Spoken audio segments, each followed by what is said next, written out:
Fala pessoal, estamos aqui mais uma vez com 3 Pontos Podcast, o seu podcast semanal, sempre com convidados especiais, né, Cris?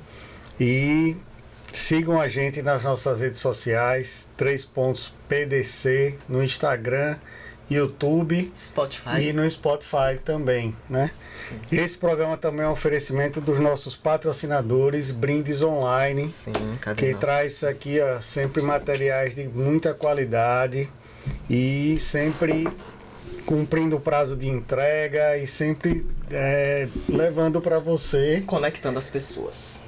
Eu ia falar primeiro dos produtos e depois eu ia falar que elas conectam pessoas através dos seus produtos.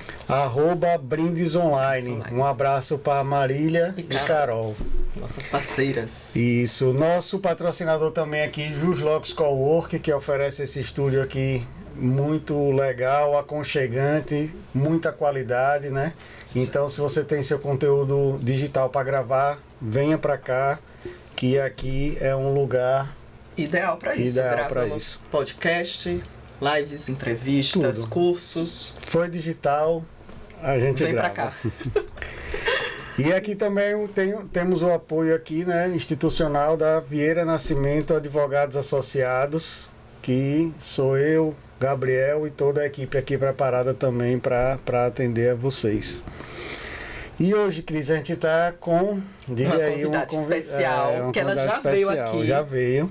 Em outra temporada ela já esteve aqui falando de um assunto que eu amei o episódio dela. Ela e Rafael são privilegiados porque foram os únicos que retornaram, por enquanto, né? Porque a galera quer voltar. Quer voltar. Quem já veio quer voltar. Tem muita gente aí pra gente conversar, bater esse papo, né? Então, hoje a gente vai trazer a doutora Aline Pinho, endocrinologista. Ela já esteve aqui antes para falar, a gente falou sobre... Foi um programa no Outubro Rosa, que eu fiz até com outra convidada mulher, né? Pedi licença a Gabriel e a Luciano para gravar um programa só com as mulheres. Isso. E foi bem interessante, que a gente tratou vários temas, mas o pessoal ficou me pedindo porque queria falar sobre emagrecimento. Vamos lá, estamos aqui para isso, super em alta. E aí eu disse, pois não, vamos chamar novamente a doutora Aline, porque ela é quem sabe sobre o assunto. E que bom que ela está aqui, seja muito bem-vindo, Aline, né? Aqui esse programa está sempre de portas abertas para lhe receber. Seja bem-vinda, Aline. Muito obrigada, é muito bom que a gente pode estar aqui, né, trazendo informação, desmistificando algumas coisas, sempre uma oportunidade, né? O nosso trabalho ele não acaba no consultório. No consultório a gente impacta a vida de muita gente, mas quando a gente vai pro digital, o alcance é infinito, né? Então a gente consegue cumprir melhor o nosso papel, nossa missão. Ele tá levando transformação para as pessoas, que é o que realmente me motiva, é o que me move. Que legal. Eu quero já pedir licença aqui, Aline, para dizer assim, eu não entendo nada aqui sobre medicina, então minhas perguntas vão ser bem naturais mesmo, daquele cara que está, né, chegando agora e sem entender muita coisa. Então vai ser bom que vai esclarecer para o público geral, exatamente, né? Pra gente levar esse conteúdo pro pessoal também que é leigo no assunto. A gente tem até uma atuação aqui na advocacia, puxando um pouco a sardinha para advocacia, na área médica e tal, mas assim, como a gente vai falar de temas específicos aqui, né, da medicina, então eu me libero de ter qualquer tipo de conhecimento aqui, deixo a bola toda para a doutora Aline aí dar todas as explicações. Perfeito, mas falar de medicina não é nada além de falar sobre gente, né? Pessoas, sobre pessoas, e de pessoas a gente entende bem. Que bom. Então, Aline, conte um pouquinho da sua história, como que foi que começou, como que você chegou aí nessa fada desse processo do emagrecimento. A endocrinologia, ela sempre foi uma paixão para mim, né? Só que ela foi tomando significados diferentes ao longo do estudo médico. A endocrinologia ela é a mais integrativa das especialidades, né? A maioria das áreas ela cuida de uma parte só do corpo. Então, o cardiologista, o coração, o neurocérebro, o nefro, o rim. Mas eu nunca vi um paciente limitado a um pedaço só.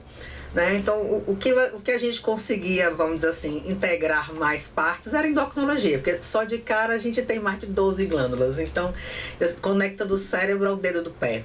E cada vez mais a gente entende que quase tudo é tecido endócrino, né? O intestino, a pele. Então eu fui me apaixonando cada vez mais pela endocrinologia, por entender que ela me permitiria ter um amplo conhecimento do indivíduo como um todo, né? E não como uma parte daquele todo.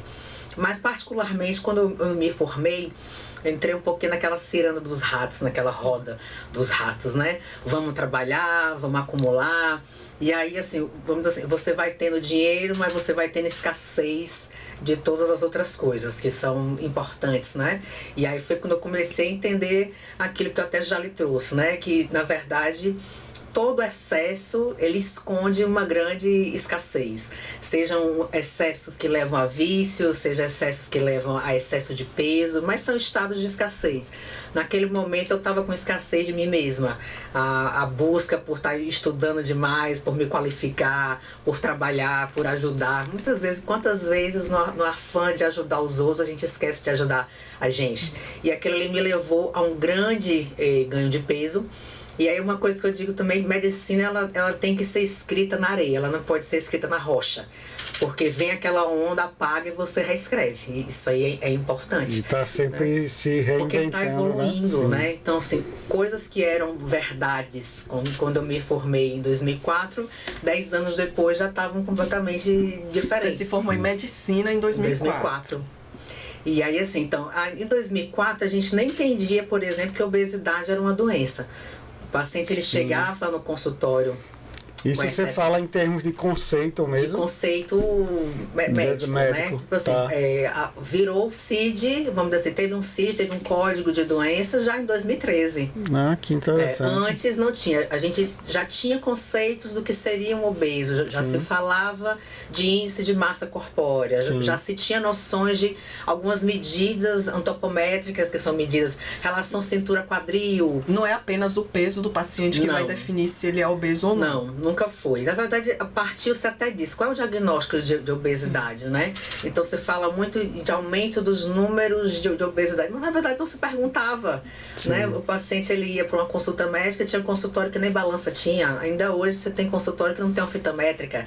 Então, sempre houve um pouco de subnotificação, principalmente em países emergentes, né? Ainda hoje você vai em consultório que o paciente, ele sequer é pesado, né? Então, às vezes afere a pressão, mas o peso, as medidas não tem. Então, em que momento que você está com sobrepeso, sempre foi perguntado. Por exemplo, aqui no Brasil, quem dá vamos dizer assim, os índices de obesidade é um órgão de pesquisa chamado Vigitel. Ele liga para sua casa e pergunta: quanto é que você pesa? Quanto é que você mede?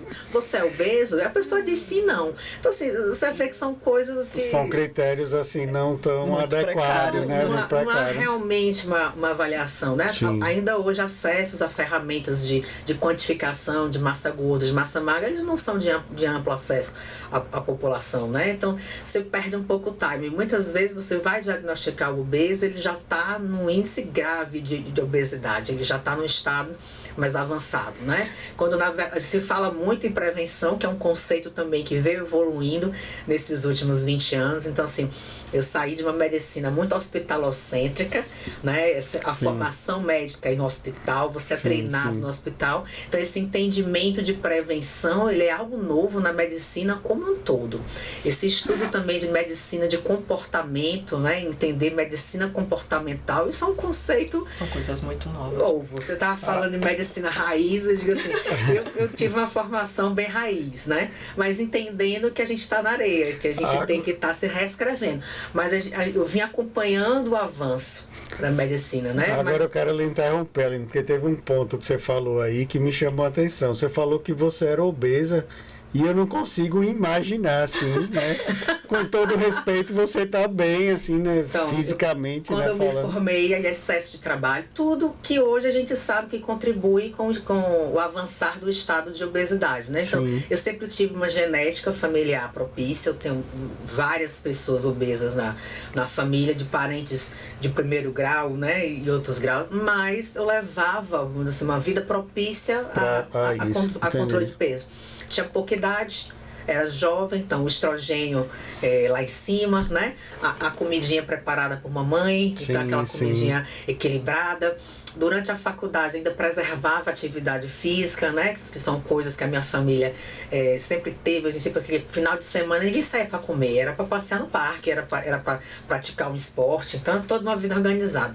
Quando eu saí disso, e aí precisei perder noites de sono, aumentar a carga horária de trabalho, comer comida pronta, comida ultraprocessada, então, sair daquela comidinha feita por mamãe, né, para comer comida pronta.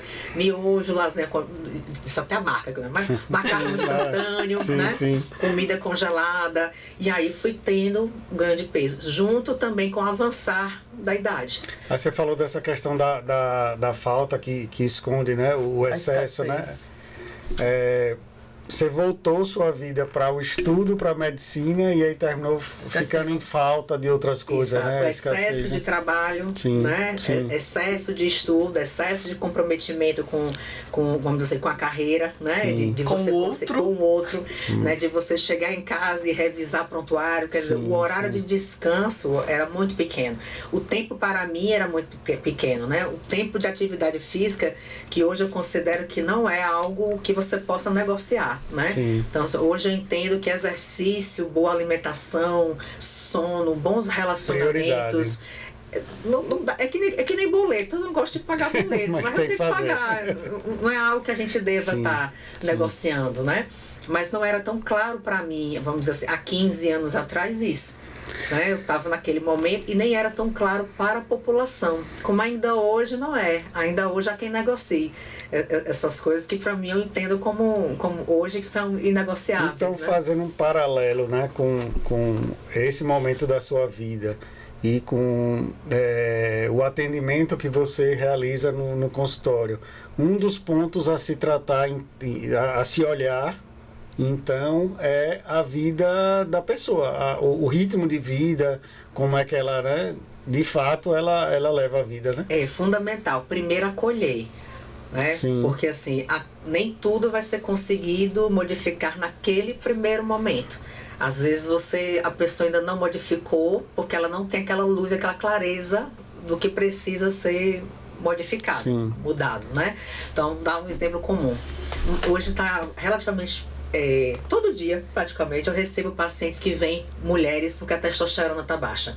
Ah, doutor, minha testosterona está 17, minha testosterona inclusive, eu cheguei lá tá de 10, né? Aí, então eu tenho que perguntar primeiro, você dorme? Porque o pico de testosterona é à noite. Então, se a paciente não está dormindo, ela não tem como produzir um nível bom de testosterona. Então, o tratamento que ela precisa não é testosterona, é dormir. Então, se eu não tenho esse entendimento de como está a vida da pessoa, é difícil. Agora, doutor, eu vou pedir demissão do meu emprego, meu trabalho é noturno. Então, assim, você precisa adequar e dando o suporte, porque há coisas que poderão ser modificadas naquele mesmo dia. E há coisas que vão precisar de um planejamento para serem mudadas e há coisas que não vão ser mudadas. Eu também não vou deixar essa paciente sem testosterona a vida dela toda, porque ela precisa trabalhar à noite. Mas às vezes é possível modificar, né? A alimentação também, a gente sabe que tem nutrientes que melhoram a produção hormonal. Aliás, hormônio depende muito do estado nutricional do paciente. Então, se o zinco está baixo, o selênio está baixo, a vitamina D está baixa, os hormônios estarão ruins.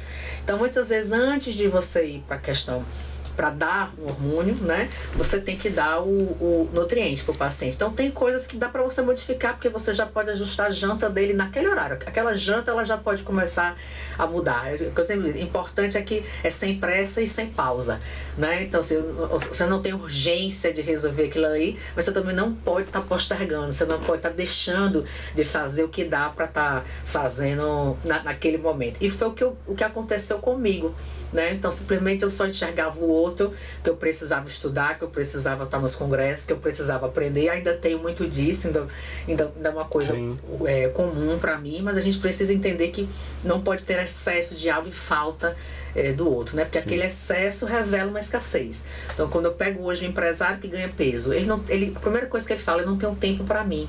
Eu me dedico 100% à empresa e pouco para mim. Só que não é só a empresa, né? Se eu dedico demais à empresa, eu estou deixando de dedicar a mim, eu deixo de dedicar a minha família, eu deixo de dedicar os outros relacionamentos, que são todos fundamentos de saúde. Eu vou dizer que quando eu tive no consultório da doutora Aline pela primeira vez, foi uma consulta, parecia uma terapia, uma sessão terapia. Então, eu queria... Porque...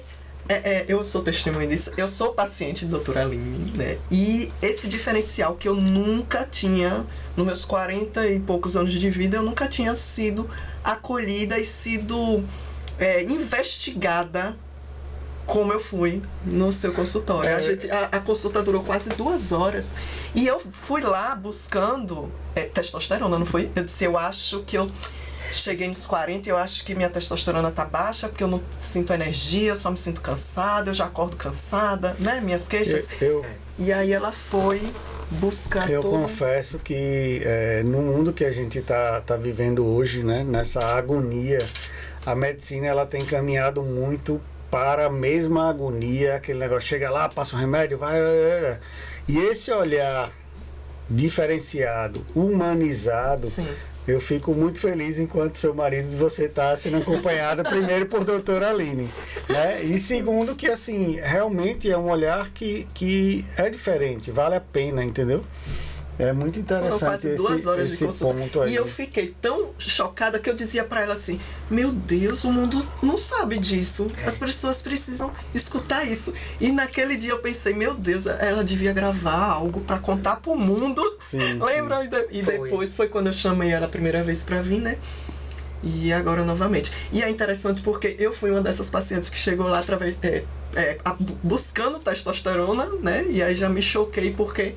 Ela disse assim, calma, não é por aí, vamos fazer os exames. E aí a gente detectou uma infinidade de deficiências no meu organismo. Que é a outra coisa fundamental numa consulta, né? Você alinhar as expectativas com o paciente. Porque senão a paciente ela chega, ela acha que, por exemplo, vai passar um gelzinho de testo e todos os problemas dela vão acabar naquela mesma noite. Né? E não vai, porque muitas vezes nem o corpo dela está preparado para lidar com aquele hormônio, né? E muitas vezes aquele hormônio não é a melhor solução para ela naquele momento, não é o que vai gerar impacto, né, para ela naquele momento. E essas queixas que você fala de cansaço, fadiga, elas são talvez as queixas mais comuns que a gente recebe hoje, né? Porque as pessoas não param para se ouvir, não param para ouvir o próprio corpo, não param nem para organizar os pensamentos, né? O pensamento é acelerado. É o dia todo. Remédio para dormir, remédio para acordar. E ficam nesse looping, né? Então o corpo ele vai entrando nesse looping e aí você, a vontade de você segurar, para!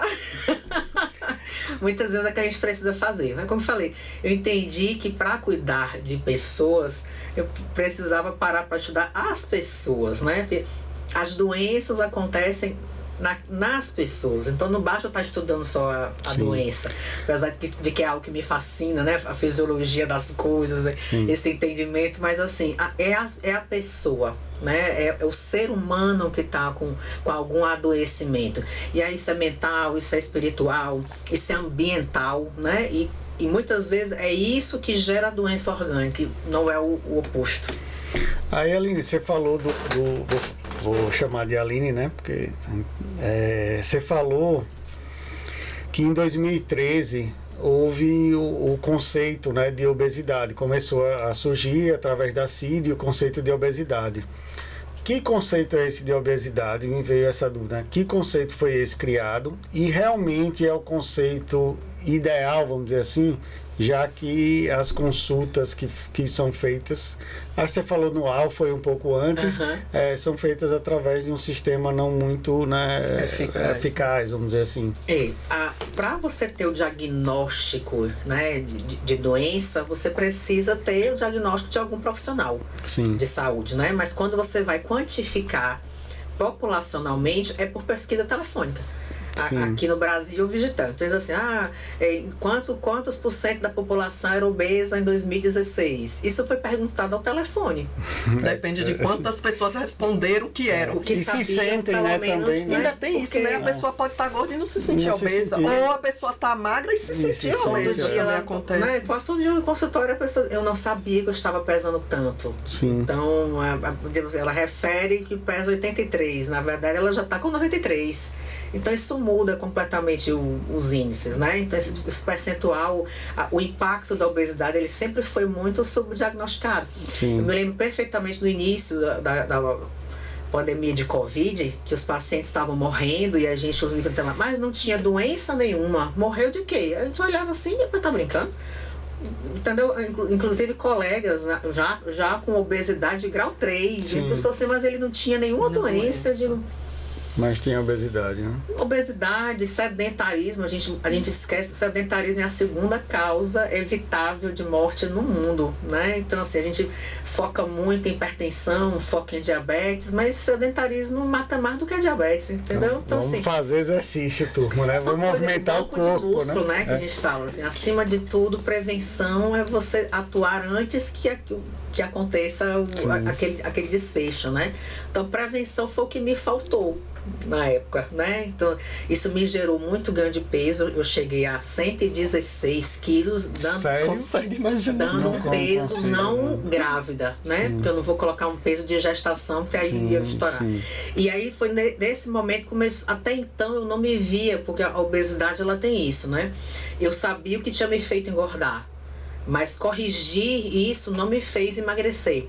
Então, quando eu estabilizei minha rotina, na verdade, o meu grande imprint foi tentar engravidar e eu não consegui por conta da obesidade, do sobrepeso. A obesidade, meu irmão, é sobrepeso. Vamos falar, né? Eu ainda não sei quando é que pode dizer que é obeso. Só pode dizer depois de vários exames, então. Assim, alguns diagnósticos, eu acredito que até visualmente dá para ser feito, né? Você consegue saber que não é só o peso, né? Porque você consegue olhar um fisiculturista e acho que entender que ele não é obeso, apesar dele ter um peso grande, né? Mas os estados iniciais de qualquer doença, eles são de mais difícil diagnóstico, né? Seja um câncer, seja qualquer... Aí esses, normalmente, um estado mais inicial, você vai precisar de ferramentas de diagnóstico de precisão, né? Que pode até ser uma fita métrica. Então, por exemplo, passou de uma cintura de 80 em mulheres, passou de uma cintura de 102 em homens... Todo mundo agora medir em casa. Você já infere obesidade, né? Peraí, repita aí como foi. Pegar aqui a nível do Brasil, né? O normal é que você tenha até metade da altura em cintura. Então, a altura média das mulheres aqui no Brasil é 1,62 m. Então, até 80 centímetros de cintura. Seria o normal, por exemplo, para uma mulher, né? Mesma coisa serve para o homem, porque obviamente um homem de 2 metros de altura, ele não vai ter a cintura de 1,70 m. 1,70 tem que ter a metade. A metade, que não passe da metade, né? De altura 85. Em cintura. Né? Homens você tolera um pouco mais, né? O risco, mas assim, vai aumentando. E quanto mais cintura, maior vai aumentando o risco. Aí tem outras circunferências também. A relação da cintura para o quadril. Então, às vezes é uma mulher que tem uma cintura de 90, mas ela tem um quadril muito largo. Você sabe que essa paciente é de menor risco, mas ela provavelmente já tem excesso de gordura. Aí vem a necessidade de você ter ferramentas de diagnóstico. Bioimpedância, aparelhos que fazem a densitometria corporal total, não só da massa óssea, mas também da massa muscular. E aí você vai aumentando a precisão. Pregas, às vezes você consegue fazer com adipômetro a avaliação, né? Mas existem os percentuais de gordura para cada grupo, do que você considera normal e as faixas de risco. Vou dar um exemplo comum. A partir de 40 anos já tem um declínio hormonal importante, por exemplo, em mulheres. A partir do momento que ela entra na menopausa, na parada completa, né, da menstruação, ela ganha em média 1 quilo por ano de menopausa. Então você imagina, ela já tem mais propensão a ganho de peso, por ela estar nessa fase de perimenopausa, né? Porque o estrogênio cai, né? O estradiol cai, aquele ali já propicia o ganho de peso. Se ela já chega com sobrepeso na menopausa, ela será uma menopausal obesa. Sim. E aí muitas vezes você se depara com pacientes com medo de resposta hormonal. Hormônios geram câncer, mas o que mais gera câncer de mama é a obesidade. Então eu estou dando quase uma sentença para ela, né? Então se eu não ajo de forma preventiva nessa paciente 40 a mais, né? Eu estou praticamente deixando ela adoecer. Aí eu vou intervir na doença depois, né? E que é uma doença de maior risco do que, por exemplo... Você não trata a causa, começa a tratar a consequência. A consequência. Né? Eu vou esperar ela estar obesa para eu intervir, sabendo que ela ficará... Que vai acontecer. Que vai acontecer. Sim. Né? Porque a gente fala de ganho de peso médio, a paciente ganhará muito mais, né, do que 1 quilo. 1 quilo é a média, né? Há quem ganhará 2, 3 quilos ano. E é muito nítido para a mulher esse ganho de peso. Eu brinco que até os 40 anos, até um pouquinho antes dos 40, você faz exercício e funciona. Você vai para academia e você sente o corpo melhorando. Depois dos 40 anos, você parece estar se preparando para uma maratona, para uma corrida, para uma Olimpíada e não muda nada. Sim. Você malha um ano, você não ganha meio quilo de massa muscular. Sim. Você faz uma dieta de salada restritiva, low carb, e você engorda com aquela dieta. Então, assim, é muito injusto, sabe? O tamanho do resultado que você tem pro tanto de que você investe para poder ter aquele resultado, né? Quando você fala 40 anos mais, né? 40 a mais, né? Você está falando do metabolismo da pessoa diretamente... Normalmente feminina, né? E hormônio também. Isso, com certeza. A relação é essa, metabolismo e hormônio? Perfeitamente. Na verdade, você tem um envelhecimento do corpo, mas o da mulher ele é mais acelerado, porque a queda hormonal da mulher ela começa de forma precoce. Na verdade, essa fase de vamos dizer assim... É bem injusto isso, né? De climatério. Porque um homem com 40 então, anos... 40 anos mais pro homem ainda tá tranquilo. Bem. Hoje tranquilo. A gente tem visto... Por isso que eu corri atrás de doutora Aline, que eu não quero ficar atrás de você, eu quero lhe acompanhar. Hoje a gente tem visto os homens com maior declínio hormonal de forma precoce, mas não apenas pela fisiologia, né? A mulher, mesmo que ela leve uma vida saudável, que ela faça exercício, que ela coma bem, ela vai ter um declínio fisiológico dos hormônios. Ela pode retardar, ela pode lentificar, ela pode tornar mais suave essa transição hormonal. Mas hoje a gente pega a maior parte dos homens de 30, esses empresários com escassez de tempo, você pega no consultório, eles têm nível de testosterona que eles deveriam ter com 60 a 70 anos de idade, né? Principalmente por isso, dormem mal, levam os problemas para casa, né? A cabeça não desliga e já afeta o sono, né? Hoje, graças a Deus, a gente tem visto melhoras disso, as pessoas têm tentado dormir mais cedo, acordar mais cedo, praticar exercício, né? Vamos dizer assim, a gente está vivendo essa nova fase em que as pessoas estão percebendo isso, mas não é incomum você pegar empresários com má alimentação, excesso de consumo de carne vermelha, que é uma coisa que prejudica também a qualidade de sono, muita ingestão de bebida alcoólica. Se houver algum excesso, há um excesso de trabalho, haverá escassez de algo. E as pessoas tentarão compensar com uma outra coisa. É da onde vem os vícios, né? Então a pessoa ela se esgota na semana, chega no final de semana, ela é muito comum, eu preciso beber, eu preciso comer isso, eu preciso desse açúcar, desse doce, desse bolo. É recompensa, né? Ele precisa se recompensar. Aí voltamos pro looping, né? Então eu tenho excesso de algo, haverá falta de outra coisa, eu vou buscar um excesso de um outro ponto. E nisso a testosterona vai pro espaço, né? Fica baixo, os hormônios de estresse, fisiologicamente, cortisol. a testosterona do homem vai baixar com que idade? Se a gente esperar o envelhecimento normal, a gente vai ter um declínio a partir dos 60 anos.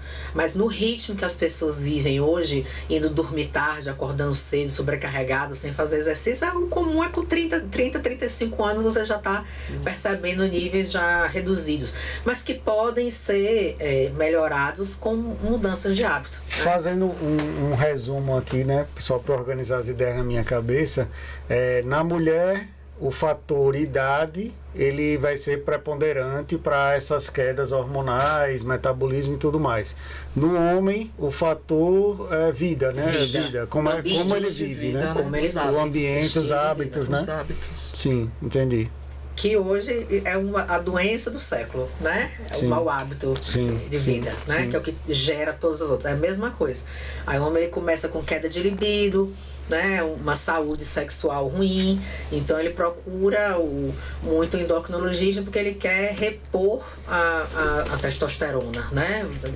E aí é uma das causas que ou ele quer aumentar a performance, porque é sabido que níveis melhores de testosterona estão associados à melhor performance no homem. Então ele busca, mas ele não entende que muitas vezes... Quando você fala melhor performance, é em tudo, né? Tudo. Não é só sexual, não é, né? Mental, de tudo, né? Mental, trabalho, de tudo. Trabalho, de disposição de inúmeros estudos, né, mostrando um homem com testo acima de 600, ele não fica mais do que 6 meses desempregado. Ele arruma emprego porque ele tem mais impulso, ele tem maior capacidade resolutiva, então ele corre atrás, né? Uma das coisas que acontece quando o homem cai a testosterona, ele fica mais procrastinador. Ele demora mais para tomar as atitudes, sabe? Aquele marido que você chega, precisa pintar a casa, e você fala, passa um mês, ele ainda não foi arrumar a casa para poder pintar. Passa 2 meses, ele ainda não foi. Eu tô aqui pensando. Resolver, né? Porque o homem, quando tá com a testosterona bom, se você fala assim, precisa pintar a casa. À noite, ele já comprou a tinta, ele já ligou pro pintor. No dia seguinte, ele já tá executando aquilo ali. E isso serve para tudo. Tem uma testosterona seletiva também, né? Aquela pessoa que demora demais tipo, pra consertar uma coisa em casa, não tem. Mas pra outras coisas, tá com energia. Mas às vezes teria mais, né? Ele poderia estar procurando 3 vezes no dia, ele tá procurando 3 dias na semana. Porque a testosterona... Aline, ela tá querendo falar de mim aqui, algo, entendeu? A gente tá entendendo. Tô aproveitando aqui, pra dar uma piada. Estamos fingindo que não estamos entendendo, entendeu? Ela tá querendo dizer, Luciano, você tem energia para umas coisas, mas para consertar meu chuveiro elétrico, não tem. Né? Por favor. Por quê? Porque eu quero tomar banho gelado, é um hábito saudável, todo dia de manhã tomar banho gelado. Todo dia de manhã, mas de noite tem que ser banho morno para relaxar. Tá todo mundo sabendo que o chuveiro lá de casa tá se quebrando. Vamos lá. Agora que eu quero chegar no ponto auge Então, eu queria que a gente falasse um pouco aqui, porque é um assunto que me chama muita atenção, né? Essa questão da saúde mental. Eu gosto muito dessa parte da saúde mental, trabalho muito, né? Enfim, é um pouco da minha área fora da advocacia, saúde mental. Qual a relação aí, obesidade e saúde mental? Explica um pouco pra gente isso, Aline. Total, né? Total. Toda, diga. Toda. É difícil saber se é causa ou consequência, mas elas estão interrelacionadas, né? Então, por exemplo, se eu tô obesa, eu tenho alteração intestinal. A desbiose intestinal, né, essa inflamação intestinal, ela muda a produção de serotonina. A serotonina, que é o hormônio, o neurotransmissor do humor, 90% dela é produzida no intestino. Né? O intestino ele produz triptofano, o triptofano virará serotonina, certo? Que é quem regula meu humor. Então, se eu tenho uma doença intestinal, eu tenho piora de humor. Então, que os antigos falavam humor enfesado. Eu lembrei disso agora. Eu digo, será que eu posso falar isso aqui? Já é a sabedoria popular. Eu ia falar. Você ia falar? Claro. Que a pessoa está enfesada e fica de mau humor, né? Porque o intestino não está funcionando. Faz tem tudo a ver, né? Tem tudo, então, ele vai ter piora. Aí também vai ter mais compulsão alimentar. Certo? Porque eu não estou feliz. Então, se eu tenho alteração de neurotransmissor, de serotonina, de dopamina, eu já preciso de mais coisas para ficar feliz, eu já preciso de mais comidas de conforto, eu já aumento o comer de emocional. Açúcar, né? Eu também vou ter mudanças de sono, porque a serotonina, por exemplo, muito comum, uma queixa comum, acordar no meio da noite. Dorme. Entre 3 e 4 horas da manhã a pessoa acorda, né? Serotonina é o hormônio do sono? A gente tem, porque assim, do bem-estar. Durante o ciclo do sono a gente tem a melatonina, que ela tem um pico 9 horas da noite, que é para dizer para o cérebro, ó, desliga tudo, apaga as luzes, que está na hora de dormir, né? Quem faz esse primeiro insight é a melatonina. Mas uma vez que eu durmo, outros hormônios vão assumir para me manter dormindo, certo? Que aí já entra mais a serotonina e entra um outro neurotransmissor chamado GABA. Tá? Então a gente está com uma pessoa com a doença intestinal. Então ele já não vai ter essa produção de serotonina. Então é muito mais fácil para ele acordar à noite. Então o sono do obeso ele é ruim. Né? De forma fisiológica, porque ele não tem serotonina, também vai prejudicar o sono, porque com mais gordura interna ele já vai ter mais obstrução do ar, então ele já aumenta o risco também para a apneia do sono. Então o sono do obeso é ruim. Aí ele acorda e tem essa história de que acorda no meio da noite e vai comer, não tem uma história dessa? Aí já é um outro transtorno que é o comer noturno, porque a gente tem 13 perfis alimentares. E aí que é importante investigar. E às vezes a gente tem mais de um, a gente não é obrigado a ter só um, né? Mas o comer noturno é uma realidade. Tem gente que acorda de noite, ataca a geladeira, vai saber que comeu, que encontra a louça suja no dia seguinte. Ele não tem nem consciência disso. Não sabia disso. Né? Mas então, ele despertou. Certo? Tem várias coisas que levam a despertar, vamos dizer assim, né? Sim. Mas as mais comuns são essas, é mudança de serotonina e mudança do GABA. Então, se eu tenho o intestino doente, eu já tenho um sono ruim. Então, eu já tenho 2 pontos para ter ganho de peso. Tá. Porque a privação de sono, aí eu vou ter uma terceira. Porque se eu não durmo bem, o que é que acontece de manhã? Cansado. Eu acordo cansado. Se eu já acordo cansado, eu já entro no modo de pausa de energia. Então, todo o meu dia vai ser mais lento. Eu não vou acordar exausta e calçar um tênis e correr. Vou. E aí leva à obesidade também. Porque também vai levar à obesidade, porque é pior. Eu vou entrar na questão do sedentarismo. Aí eu entendo agora quando você fala que não sabe se é causa ou consequência, né? Elas estão interconectadas. Porque eu posso estar obesa por um trauma que eu passei. Eu posso desenvolver obesidade por um abuso que eu sofri. E aí a própria doença, obesidade, como é uma doença inflamatória, vai desregular os sistemas. Mas uma desregulação do sistema também propicia o surgimento da obesidade. Então, às vezes, a pessoa se muda de casa. Aí ela tinha um local que ela dormia bem. Aí ela vai para um quarto que ela não consegue dormir. Ela vai ter ganho de peso. Tá. Ela estava saudável, ela entra num relacionamento tóxico. Ela vai ter ganho de peso. Sim. Certo? Eu trabalhava no emprego que me permitia ter uma alimentação, horário de lanche. Aí eu mudo essa rotina de trabalho. Eu vou ter ganho de peso. E às vezes só voltar para o anterior não é suficiente para o corpo regular. Sim. Que foi o que você falou do seu caso, né? Você voltou para uma rotina. Larguei os plantões, parei o final de semana. Mas precisava algo mais. Contratei personal, malhava 5 vezes na semana, me alimentava super bem. A dieta já vinha montada, já encomendava para que para não ter. Não emagrecia. Não emagreci nada. E como foi que você... Porque é o final de 2 anos. O que acontece com dieta, né? O corpo ele tem formas de manter energia. Então, se você começa uma restrição calórica, aumenta o gasto, ele vai encontrar um novo ponto de equilíbrio. Então, você tem uma perda de peso inicial, mas você vai ter uma adaptação e você reganha. Ao final de determinado período, você está com quase o mesmo peso do basal. Né? Os estudos mostram, por exemplo, para um paciente de 100 quilos, a perda real que ele tem em média em um ano é 3 quilos, é 3% do peso, né? Que é o placebo, vamos dizer assim, aquela pessoa que está fazendo, melhorou, recebeu a orientação da alimentação, está fazendo, é 3 quilos, porque existe esse set point. Então, ele baixa de peso inicialmente, mas ele tem um reganho de peso progressivo, ao final do ano, ele está quase com o mesmo peso anterior. Então, são coisas interessantes para prevenção, né? Então, se eu não tivesse parado o exercício, se eu não tivesse parado a dieta, eu não teria engordado. Eu não tenho a menor dúvida disso, né? Mas, assim, só fazer isso não é suficiente, porque aí eu já estou precisando voltar a normalizar esses sistemas que estão desregulados. Então, você precisa já melhorar a química cerebral, você já precisa melhorar a química intestinal, você já precisa melhorar esses outros pontos gatilhos. Aí, sair corrigindo tudo para poder conseguir ter a perda de peso. E aí vem essa questão do uso das medicações, né? Para perda de peso, que hoje ponto que a se aceita, né? Então, porque sempre se aceitou tratar diabetes, sempre se aceitou tratar hipertensão. Quando você perdeu esses 40 quilos, como? Porque você tá aí nessa roda aí, então, nessa roda. Minha pergunta ia ser nesse sentido, né? Como ela perdeu, mas também assim, a pessoa chega lá obesa para a doutora Aline. Quais são as possibilidades de tratamento, né? Quais são as possibilidades ali que você trabalha? Fantástico. Então, assim, como foi que eu diminuí, né? Então, ou eu diminuía, ou eu não iria conseguir engravidar. Então, eu abri a minha porta mental para outras possibilidades, né? Então, primeiro eu fui fazer o que tradicionalmente se entendia que era o tratamento, né? Tratamento para engravidar. Vamos fechar a boca e vamos fazer exercício, né? Tá. Passado o tempo, não funcionou. Então, eu já estava disposta a ir para uma fertilização in vitro. Sim. Na consulta da fertilização in vitro, o colega, você que é quase um amigo, ele foi muito taxativo, né? Se eu fizer um tratamento agora em você, eu lhe mato. Porque você já está na época eu estava com 115.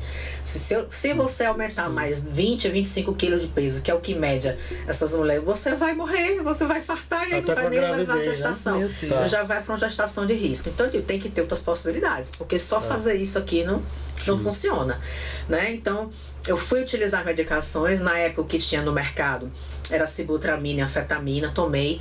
Depois eu fui pro Orlistat, tomei também. E nesse primeiro ciclo de tratamento, em 6 meses, eu reduzi 12 quilos. E foi só reduzir esses 12 quilos, eu engravidei espontaneamente. Sim. Só que engravidei, tive que interromper o tratamento, que eram medicamentos controlados, não podia ser usado na gestação, então eu ainda ultrapassei o peso inicial, vamos dizer assim, durante a gestação. Eu comecei um tratamento com 115, baixei de peso, engordei, ainda ultrapassei durante a gestação. O peso, né?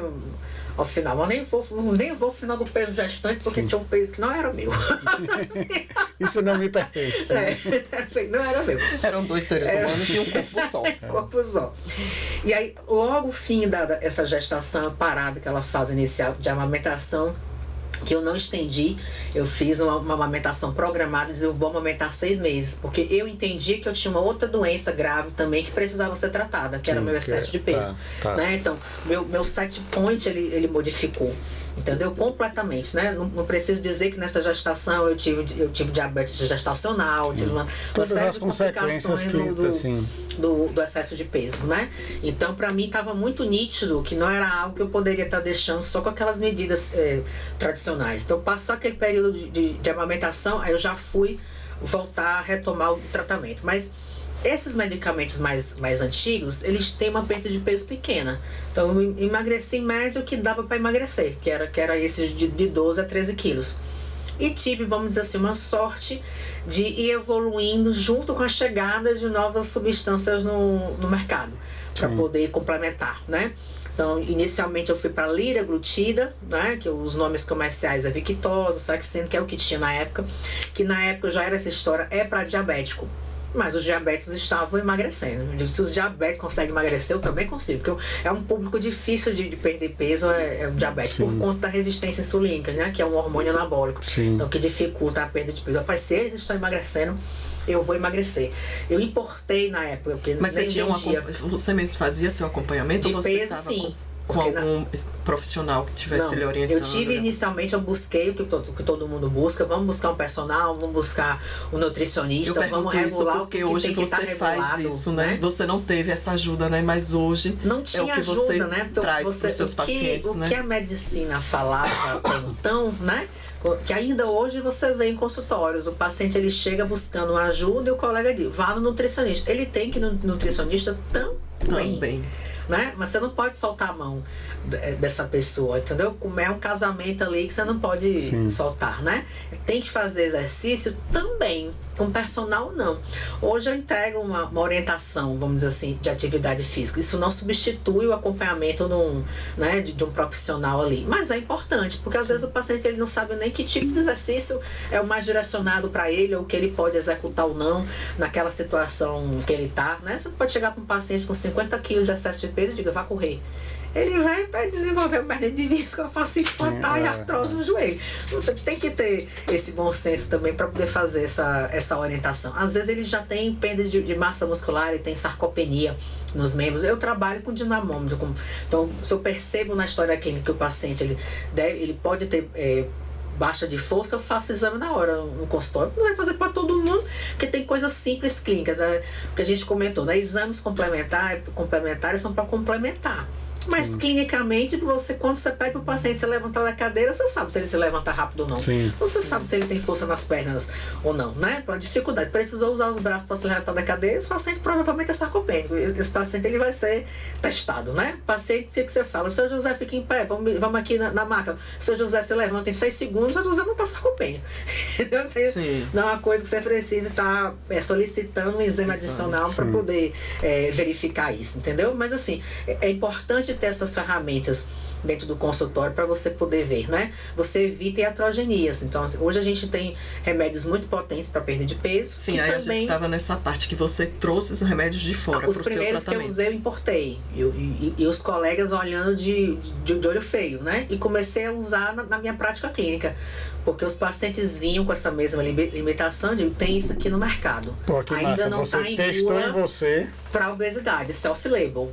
mas isso aqui funciona. Você testou em você para poder passar. Ela foi a própria cobaia. Sim, a cobaia. E o mundo estava usando, né? Sim, Só tá. que não com essa indicação formal. É o mesmo que alguns remédios hoje têm no mercado. Então, por exemplo, hoje um dos remédios mais vendidos para perda de peso é o Ozempic. Sim. O Ozempic tem na bula, que é para obesidade? Não. A bula continua sendo para diabetes. Mas não há dúvida que aquela medicação emagrece, né?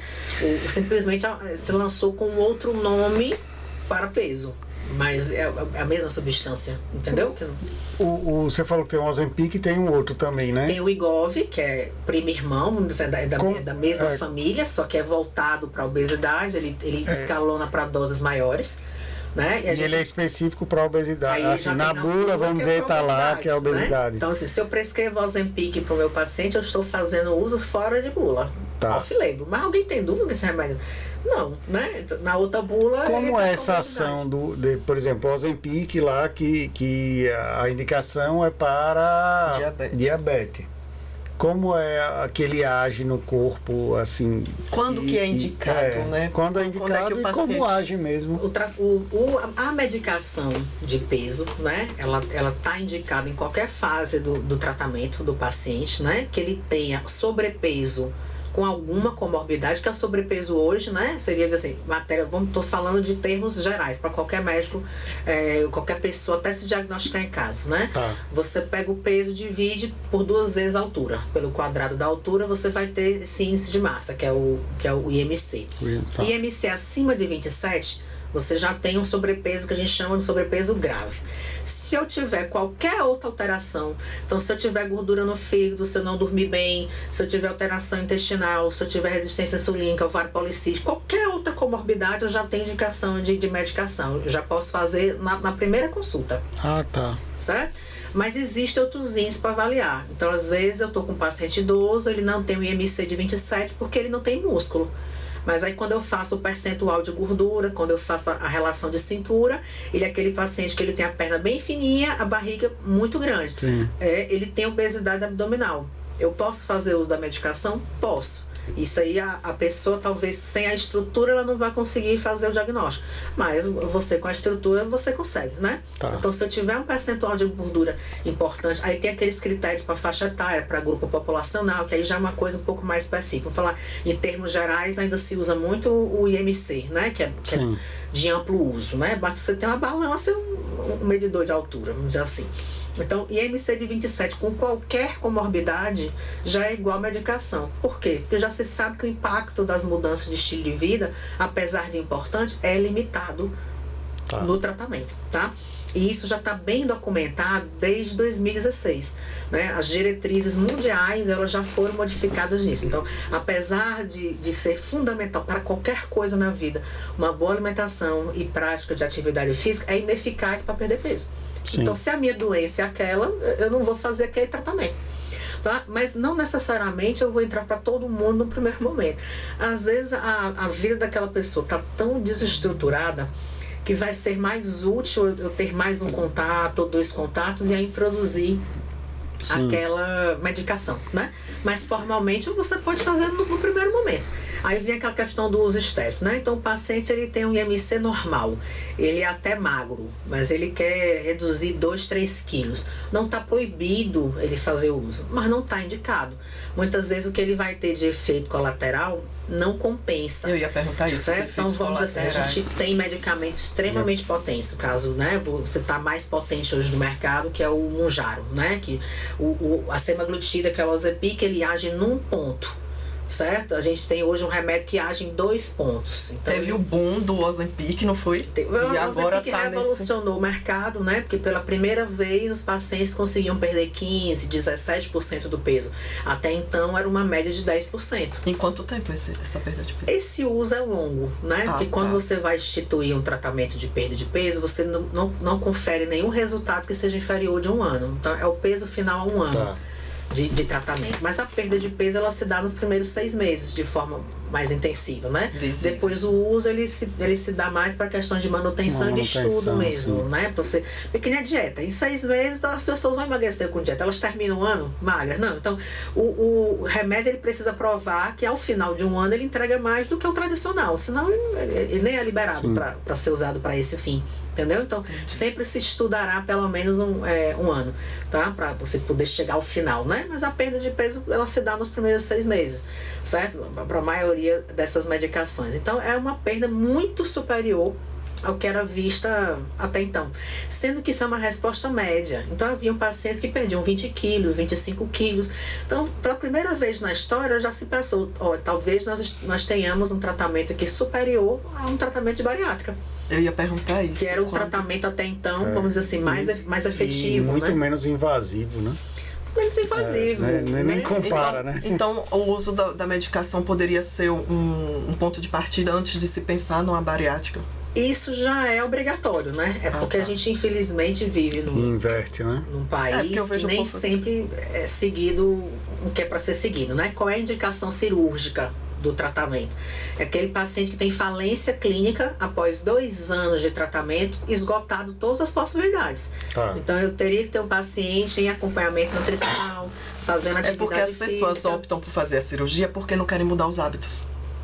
É mais fácil, né? Fazer uma cirurgia do que passar um ano fazendo atividade física, se alimentando bem. Mas a cirurgia não é só assim não também. Ele antes de fazer a cirurgia, a bariátrica, pelo que eu sei assim, né, o pouco que eu sei, ele tem que fazer uma mudança de hábito mesmo.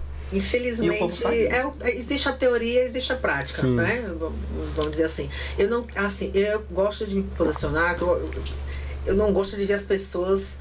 Eu penso assim, se você não fizer nada daqui a um ano, como é que você estará? Né? Então, se você tem a possibilidade de fazer algo por você, faça. Né? Mas existem critérios bem estabelecidos, né, em quem terá os melhores resultados. Então, existe uma sequência lógica para se fazer.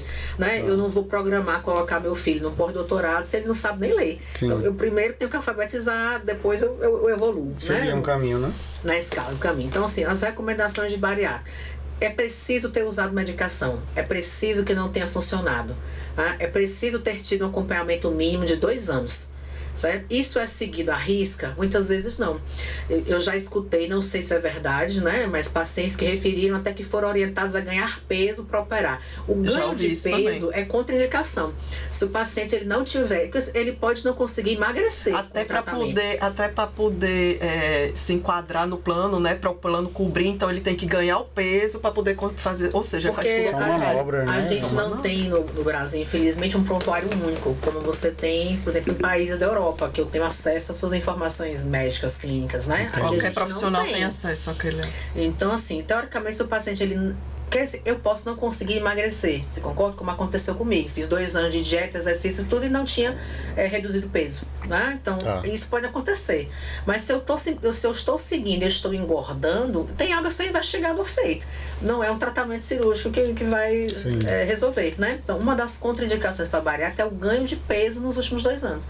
O paciente, teoricamente, ele teria que estar com peso estável ou perdendo peso. Né, para ele ser candidato ao procedimento cirúrgico, salvo em exceções, por exemplo, de pacientes com obesidade já muito grave, né, que é o IMC acima de 50, que pelo risco de morte rápido, você não vai submeter o paciente a aguardar 2 anos.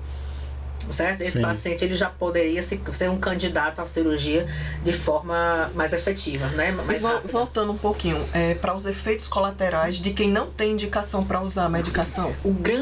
A grande questão hoje desses emagrecedores mais potentes, né? É porque você não perde, como nenhum tratamento, você perde só gordura. Você perde massa muscular. O que é que prejudica muitos pacientes pós-bariátrica? É a perda de massa muscular. Tem pacientes que não recuperam mais, né? Aí o paciente ele fica fraco, sarcopênico, cai cabelo. O que é sarcopênico? Perda de massa muscular com perda de função, porque não é só perda dos quilos de músculo, também você tem que ter perda de função relacionado à força mesmo das pernas. A funcionabilidade, né? Que muitas vezes não é nem testada antes da bariátrica. Então é algo também muito subdiagnosticado, porque não se testa a força para você ter uma noção de quanto foi a perda de força, né? Você vê as pessoas caindo nos palcos. Você sabe que é sarcopenia, né? Mas assim, falta muitas vezes aquele diagnóstico preciso. O que aconteceu com fulano Beltrano? perda de função muscular. Sim. Certo? Então, por exemplo, uma medicação como o Mounjaro, ela reduz, em média, 1 kg de músculo mês. Para uma pessoa no envelhecimento perder 1 kg, é 5 anos. Certo? Então, entrei numa fase de declínio hormonal, entrei numa fase catabólica, né? Homens mais velhos, mulheres acima de 40. Eu demoro 5 anos para perder 1 kg de músculo. Então, você perde em 2 meses o que você demoraria 10 anos de envelhecimento para Então tá levando saúde também. Tá levando saúde. Então, não deveriam ser remédios vendidos sem um acompanhamento, sem uma estratégia nutricional, sem uma estratégia de suplementação. E muitas vezes vai precisar de suplementação injetável, porque não dá para você mudar o hábito da dieta do paciente tão rápido quanto será aquela perda de massa muscular. Porque a gente está falando de essa compensação, né? De 2 meses. Então, 2 meses o nutricionista ainda está tentando entender o comportamento alimentar do paciente. Não né? deu tempo nem mudar. Para ver se vai adequar, né? Tá. De se adequar. E aí ele já perdeu, entendeu? Então, assim, hoje quem trabalha com essas medicações trabalha com a suplementação lá já toda pronta, injetável. Então, você pega assim, eu tenho essa perda de massa muscular no consultório? Não. Mas a gente sabe que tem, porque é dado do laboratório de divulgação, né? De quem usa. O Ozempic ainda perde mais. E esses remédios se vendem sem receita? Essas medicações, elas são, na maior parte dos países, de livre acesso. Né? Aqui também? No Brasil? Aqui no Brasil, porque o Mounjaro ele só tem importado. E aí você não importa sem receita médica, vamos dizer assim. Mas muitas pessoas fazem uso domiciliar. Então, elas por isso voltam que eu no consultório, como é muito comum em planos de saúde, né? A pessoa atende a pessoa hoje, você vai voltar daqui a 2 meses. Daqui a 2 meses já foi. Né? Você já perdeu, você já reduziu o peso, mas você também já perdeu a massa muscular. E não fez a compensação necessária, E não fez a né? compensação. Então você tem que ter um plano de estratégia, né? Se eu vou para um carro para areia, eu tiro o ar do pneu, eu abaixo, né? Porque senão, mesmo que seja um carro bom, eu vou atolar. Então você tem que ter aquela estratégia de planejamento, porque você já sabe que vai acontecer. Feito dentro de uma estratégia planejada, e já se tem esse conhecimento, porque a gente já enfrentou remédios que perdiam mais. A perda de peso do Ozempic é 40% de músculo. Então, na verdade, melhorou, né? A gente saiu de 40% de perda de massa muscular para 20% com esse Mounjaro. Mas ainda é impactante, porque a velocidade de perda é muito mais rápida do que com o Ozempic. Então, o Ozempic, o paciente ele tinha 6 meses para ser controlado dessa perda de massa, né? Hoje eu tenho que controlar o cara em 30 a 45 dias. Sim. Senão já era, né? Então assim, e as pessoas estão comprando contrabandeado. Isso que eu ia perguntar, e as pessoas viajam e trazem, não é isso? Tem um caso recente, né? Também que passou. 3 situações estão acontecendo. Primeiro, mais grave, é falsificação do remédio. Né? Por ser uma medicação cara, ocorreu até de se trocar a caneta pela de insulina e pacientes serem hospitalizados, né? Que tiveram queda de glicemia, teve paciente entrando em coma, teve paciente indo para UTI, né? Então, aí tem a questão do contrabando. Então, muitas vezes aquela caneta, ela chega, mesmo que seja o medicamento original, em condições ruins. Não é? Como que ganhou a mídia nas últimas semanas de paciente trazendo na roupa um remédio que é para ficar refrigerado. Então, só a temperatura do corpo é 36 graus e meio. Então, o remédio ele já chegou destruído. E é um remédio biológico. Então, você não consegue prever a mudança química daquela substância por estar na condição errada, né? Então, há pacientes que vão usar, não vão ter perda de peso, vão ter pacientes que vão usar e vão passar mal.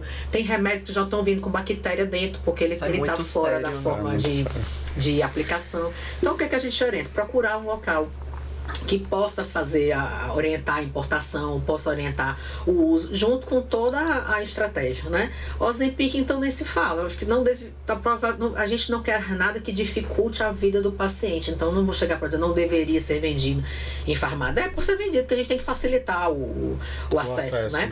Mas não deveria ser feito sem acompanhamento, né? Porque aí a blogueira compra, que está precisando perder 2, 3 quilos, essa blogueira hospitalizada, a culpa não é do remédio. Houve um mau uso, né? Uma má indicação, um mau uso. A mesma coisa de eu pegar um carro e dar para uma criança de 10 anos dirigir. Sim. Vai haver mau uso. A falha do carro seja ruim. Do carro. Né? Então, é preciso a gente organizar, mas a gente tem que facilitar, a gente precisa entender que é uma ferramenta que chegou.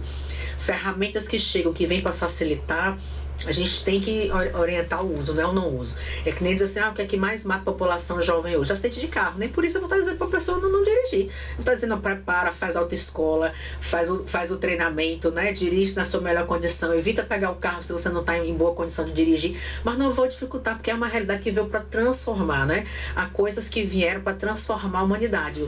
O telefone celular é uma, o celular é outro, o avião é outro, o carro foi outro, entendeu? Sim. Então, são coisas que vieram para melhorar a vida das pessoas. Finalmente a gente tem uma solução, né? Como é que seria daqui para a Europa sem um navio, um avião? Então, a mobilidade ela só se torna possível porque se desenvolveu uma solução.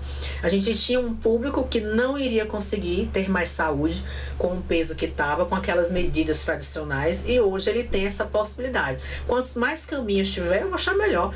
Hoje tem um caminho clínico, hoje tem um caminho cirúrgico, existem perfis diferentes de pacientes que vão se beneficiar, mas que bom que tem soluções, né? O que a gente quer é que cada vez mais as pessoas tenham acesso a essas soluções e de forma correta, mas de forma nenhuma dificultar ou prejudicar ou inibir, né? Por mim deveria entrar na rede pública, como já existe em outros países, para que facilite o acesso, porque a gente tem uma campanha, né, de conscientização da obesidade, para reduzir a discriminação, para reduzir a gordofobia, mas a gente vive num país que não há um único remédio fornecido pelo SUS para tratamento de obesidade. Boa. Então, como é que é uma doença, como é que quer que a gente encare como doença, quer que o médico da ponta trate o paciente se não há nenhuma ferramenta. Ou seja, que essas ferramentas só são usadas pelos pacientes que têm condições financeiras, porque são medicações muito caras, né? O que aumenta a discriminação, né? Porque aí você vai ter uma população que vai assim, quem tem dinheiro estará magro. E com saúde, porque é uma doença, né? É interessante, né? Como o conhecimento ele transforma, né? Eu confesso que inicialmente, né? Eu sempre tive a visão assim de que tomar remédio para emagrecer não é algo saudável, não é algo bom, mas é indicado desde que haja um acompanhamento, né, da forma correta, né, fazendo o protocolo correto, né, e em casos de necessidade, que a pessoa tenha a necessidade, né, que vai transformar a vida daquela pessoa de alguma forma. E como qualquer doença, a gente precisa parar de enxugar gelo, porque o que é que ocorria? O paciente está com excesso de peso, desenvolve hipertensão. Aí ele ia no consultório, ele recebia remédio para quê? Hipertensão. Não tratou a causa raiz, né? Ele mesmo refere, se eu perco o peso, minha pressão controla. Então ele não é hipertenso, ele está hipertenso, né? O que ele tem é obesidade, certo? Então eu tinha um paciente que desenvolvia diabetes depois de anos de negligência do sistema. Né? Porque você demora para desenvolver um diabetes, né? Você partir de uma fase pré-clínica para uma fase clínica, em média 7 anos. Então eu tenho que ser muito negligente para permitir um paciente que desenvolver diabetes. Aí ele desenvolve diabetes. Aí eu trato o quê? A diabetes. Aí sai com 5, 6 remédios para controlar a glicemia. Sim. A doença dele é a obesidade. Então não faz sentido eu tratar a consequência e não tratar a causa. Agora, a obesidade é apenas uma doença medicamentosa? Não. Porque hoje a gente já entende que tem mais de 12 circuitos relacionados com obesidade e a gente não tem uma medicação que cuide dos 12. Né? Mas a gente tem ferramentas. Tá? Então é como se eu tivesse numa maleta. Aí eu estou colocando um martelo, um serrote, uma chave de fenda, né? Então, assim, há coisas que o martelo vai resolver. Mas se eu estiver precisando de uma chave de fenda, eu preciso lhe entregar a chave de fenda. Não adianta pedir que você monte o guarda-roupa e não lhe entregue as ferramentas, entendeu? Mas assim, com a chave de fenda eu faço tudo? Não. Muitas vezes eu vou precisar usar um martelo, Achei usar massa uma as serra. metáforas dela, do carro, do pneu. Então, é um pouco de tudo, mas não deixar de dar o que o paciente precisa, né? Então, se ele tem um trauma, se ele tem um histórico de trauma, tem que superar o trauma. Se ele não está bem no trabalho, tem que ajudá-lo com ferramentas para isso. Se o problema é escassez de tempo, eu tenho que ajudá-lo na gestão no tempo, né? Então, ele tem que ser ouvido e a partir dali a gente vai... Por isso que eu digo, é uma sessão de terapia, a consulta com a doutora Aline, que ela vai organizar a sua vida. Mas deveriam ser todas, né? Porque a gente está falando de pessoas, mas né? Eu não encontrei outro médico que fizesse essa arrumação na minha vida, não. É uma questão de escuta ativa, né? E saber perguntar. Também você tem que saber o que você está investigando, né? O que é que você vai perguntar para ajudar a trazer luz àquela situação, né? Então é uma conversa, é uma escuta dinâmica. Mas você tem que ter escuta, porque o paciente ele tem o diagnóstico, né? Se você souber perguntar e souber ouvir, ele lhe diz o que tem, né? A semana passada mesmo eu atendi uma paciente de 50 anos que sofre de obesidade há 20. Oh, Jesus. Né? E ela não entendia o motivo de estar com sobrepeso, né? Aí a gente disse, não, nós vamos fazer alguns exames para ver. A senhora já está com obesidade há 20 anos? Tô. E está agravando nos últimos anos? Não.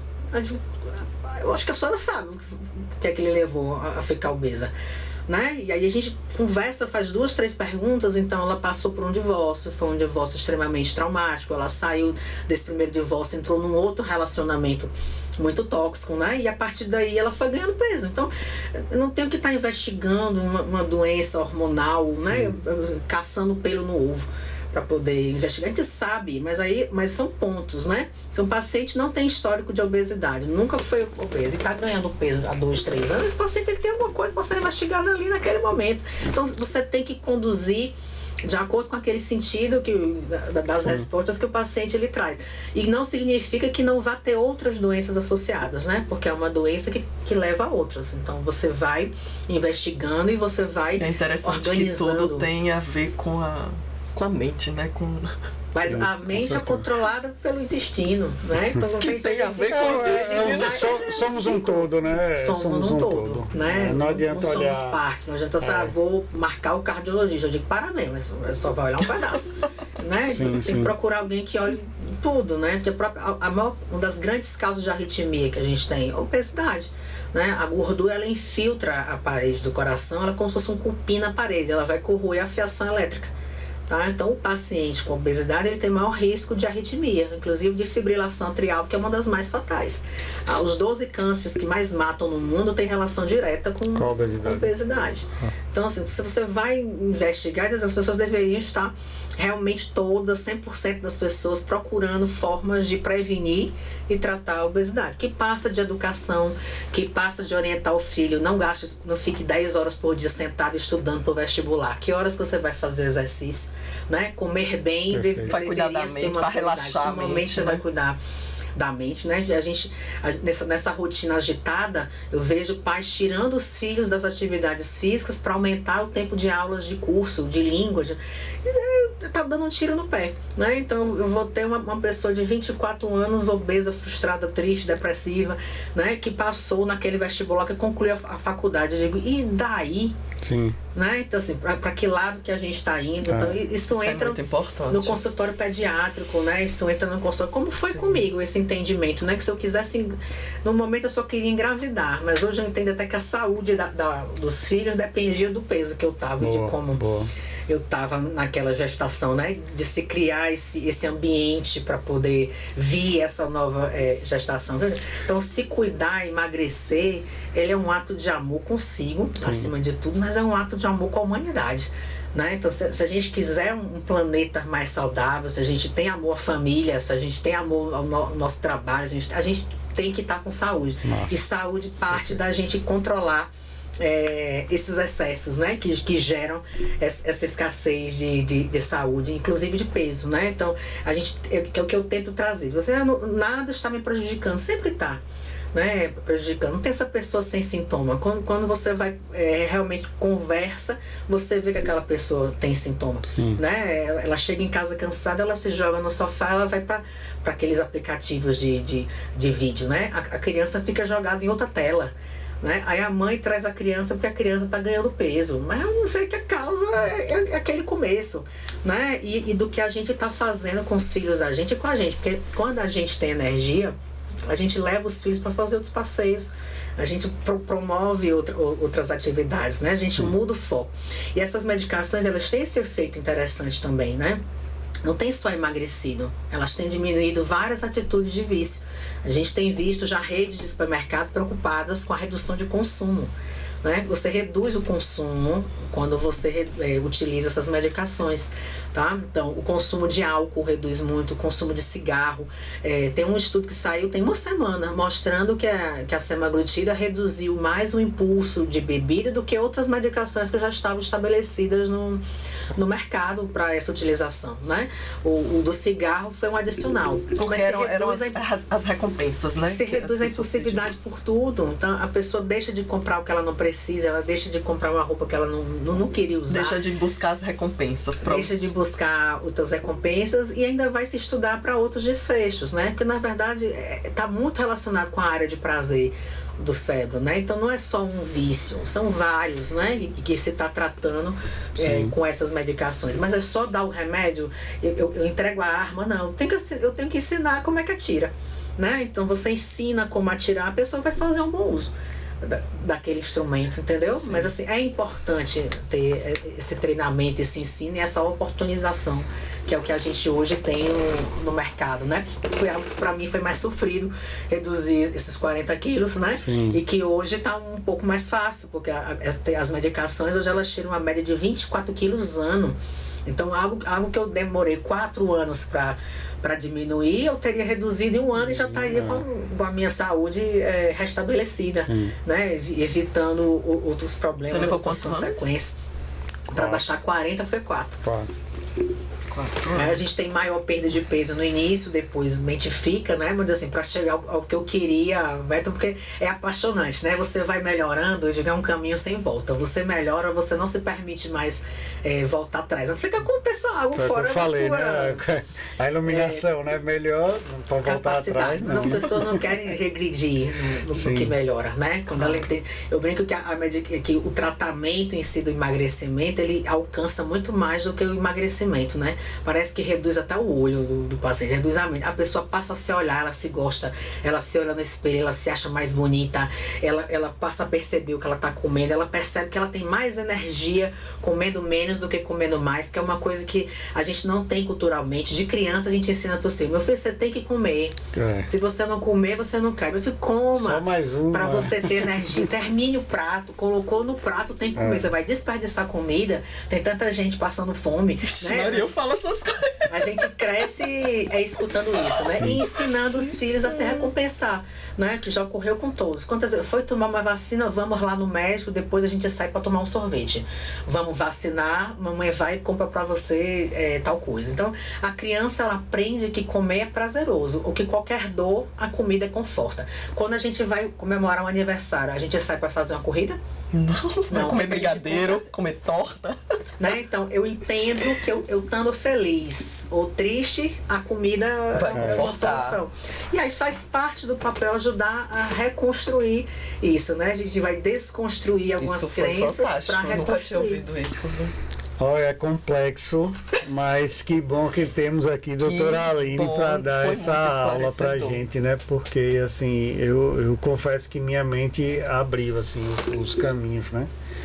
Eu tinha uma visão, como eu falei, você né? tinha um certo contrária, contrária mesmo. E eu confesso que a visão ampliou muito aqui. Ampliou de verdade. E agradeço a doutora Aline aqui. Precisamos, então, já contratar um outro momento para a gente conseguir falar dos hormônios, né? Sim. E de reposição hormonal. Sim. E das ações que isso tem nos tecidos, que é um outro tema cercado de muito tabu. Né? A questão da reposição hormonal. Já temos tema para o próximo. Né? Que precisamos falar, porque senão nós teremos pessoas de longevidade maior, né? Graças a Deus as pessoas têm uma expectativa de vida maior, mas vivendo mal.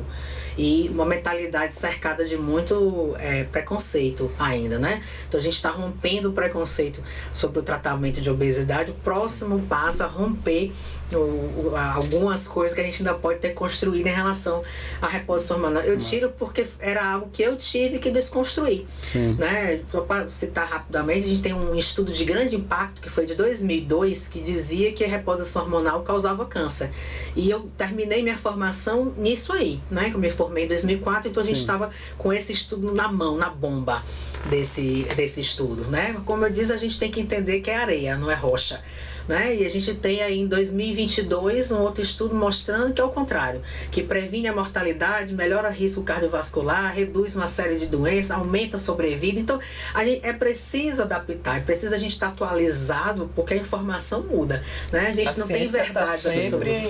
A gente tem que respeitar a ciência, né? A gente tem que respeitar para tentar sempre fazer o melhor que tiver com aquelas informações que a gente tem, mas entender que a coisa evolui, né? Entender que muda, e se muda a gente também precisa atualizar os pacientes, a gente precisa levar essa informação porque é algo novo. Então tudo assim que é novo, a gente não pode querer também que todos estejam atualizados ao mesmo momento, né? E que coisas que as pessoas sabiam de 20 anos elas consigam romper fácil com essas informações, como foi até com os implantes hormonais, né? Foi preciso ter uma aula no Senado, as pessoas levar as informações para a pessoa dizer, e tem estudo, e agora a Anvisa já entende que é para utilizar. Então, assim, é preciso trazer as informações para romper as barreiras, né? E trazer as atualizações e mostrar que muda, que evolui e trazer novos olhares sobre isso, respeitando o que passou, né? Respeitando que a história ela é feita para a gente entender, para ser estudada, mas entendendo que as evidências mudam, que a coisa evolui, que a coisa melhora, e aí tem que trazer novas informações, né, para as pessoas. Já vamos deixar um gostinho de quero mais para quem está assistindo a gente aqui e já programar um próximo, né, para falar dessa parte de reposição hormonal. E de ciclo hormonal, que é um assunto que eu gosto muito. Eu até recebi o presente, né? Eu falo assim, foi perfeito, porque eu estou naquela fase de meu de ciclo ovulatório, então essa linguagem de amor de presente, ela me cai muito bem. Que bom. Chegou no momento então, propício, né? Um momento muito propício, né? Que é uma coisa que eu gosto, uma coisa que eu gosto de falar na consulta, é que a gente precisa alinhar a linguagem, até as metas, com essas ferramentas que a gente tem, né? Porque o homem ele não casa com uma mulher só, ele casa com 3, ele tem 3 mulheres diferentes ao longo do mês. Se ele não estiver preparado e organizado, já foi bom porque diminuiu 1, eu pensava que eram 4, os ciclos da lua, né? Você achou que era... Mas a gente pode estender para 4 fases sem período menstrual, né? É porque é uma mesma fase. Deixe 3 só, 3 já é muito. Já é muito para administrar. Para administrar. Né? Que maravilha. Mas que bom, Aline. Fiquei muito feliz aqui de ter você aqui, né? Eu também. Não participei do outro, mas estou muito feliz de ter participado desse. Mas assistiu em casa, que a gente assistiu, foi fantástico. Foi, muito bom. Para quem não assistiu, corra lá no nosso canal no YouTube, @3PDC, né? PDC. E assista o primeiro episódio com a doutora Aline, foi fantástico. E esse não deixou a desejar. Não, esse foi muito bom. Estou muito feliz de ter participado aqui. Já vamos marcar o próximo. Porque essa parte hormonal também é fantástica. Eu adoro essa parte aí que ela fala do homem, da mulher, do ciclo. É interessantíssimo. Todo marido, todo namorado. Eu já não abro mão de participar do próximo, viu? Já gostei. E falar de reposição hormonal, né? Sim. Feminina e masculina, que não é substituição hormonal, né? Porque você vê que repor é você recolocar algo que existia ali, né? Sim, e foi se perdendo em algum momento. Que está se perdendo e precisa voltar. Como a reposição de roupa, né? Eu vendi a roupa e eu coloco outra no local. Não é substituir, não é colocar algo que antes nem havia, né? Não é levar para níveis que nem eram os fisiológicos anteriormente. Ou colocar uma medicação que nem deveria estar lá. Você quer tudo que a gente falou aqui, vamos deixar o recado final. Isso que eu ia falar, quer deixar um recado final? Eu fico tomando sua voz. Não, de jeito nenhum. Adoro suas perguntas, são ótimas. Nessa câmera aqui, gato, sim. Diga aí um recado final. Busquem se conhecer, né? Procurem bons profissionais. Invistam em tratamentos para você de emagrecimento, de melhora de performance. Você está cuidando da vida sua, da sua família e até do ambiente ao seu redor. Né? À toa que na Bíblia fala que a mulher sábia ela vale por mais do que rubis. Né? Então, se você busca se cuidar, você vai estar cuidando da vida da sua casa toda. Saúde para sua família não é levar seu filho no pediatra, é você procurar seu médico, para você se cuidar. Porque se você está com a saúde em dia, a sua família também estará saudável. Ai, que massa, lindo. que massa. Adoro, eu sou fã. É minha musa. Ela chama a gente, as pacientes dela, de musa. Musa! Ela que é a minha musa. Ó, Aline, pra finalizar, a gente vai lhe entregar aqui uma plaquinha. A gente tem Mais um mimozinho. Mais um mimo. Presentes. Obrigado por compartilhar sua história e inspirar pessoas. Sua voz agora faz parte da nossa jornada. Ai, que lindo, amei! E aqui, 3 Pontos Podcast, conectando pessoas e transformando vidas. É da empresa de brindes? É da empresa de Fantástico, brindes. gente. Da nossa parceria com as meninas da Brindes Online, Marília e Carol. Fantástico. Que elas arrasam, Lindo. elas conseguem. Acabamento maravilhoso, amei. Adorei. Lindo, né? Mais uma E vez. nas cores de vocês, Sim, né? nas cores Bem. do nosso Fantástico. Do programa. podcast. E para finalizar também, agradecendo mais uma vez, né, ao Juslocks Coworking, que nos proporciona esse estúdio fantástico. Nessa câmera aqui. Ah, nessa daqui? Tá, eu tava olhando pra câmera errada, então eu vou repetir. Faça. Agradecendo mais uma vez ao nosso parceiro Juslocks Coworking, que nos proporciona esse estúdio fantástico aqui. Acolhedor, gostou do nosso estúdio? Já é a segunda vez que você vem, né? Mas tá com a cara nova agora. Todo mundo. Renovado. Segue a gente nas nossas redes sociais, do podcast, YouTube, né? Instagram e Spotify. 3.pdc. E segue Doutora Aline Sim. no Instagram dela. Diz Doutora aí Aline Pinho, endócrino. que vocês vão encontrar muita coisa. Ainda tô em qual câmera? Agora eu tô nessa. Que vocês vão encontrar muita coisa do que foi dito aqui hoje e mais um montão de coisa que não deu tempo de dizer. Mas que vai ter o próximo, Mas já que vai quero ter o deixar próximo. certo aqui. É isso aí. Fantástico. E Valeu, pessoal. galera. Assista a gente. Um abraço. Até mais.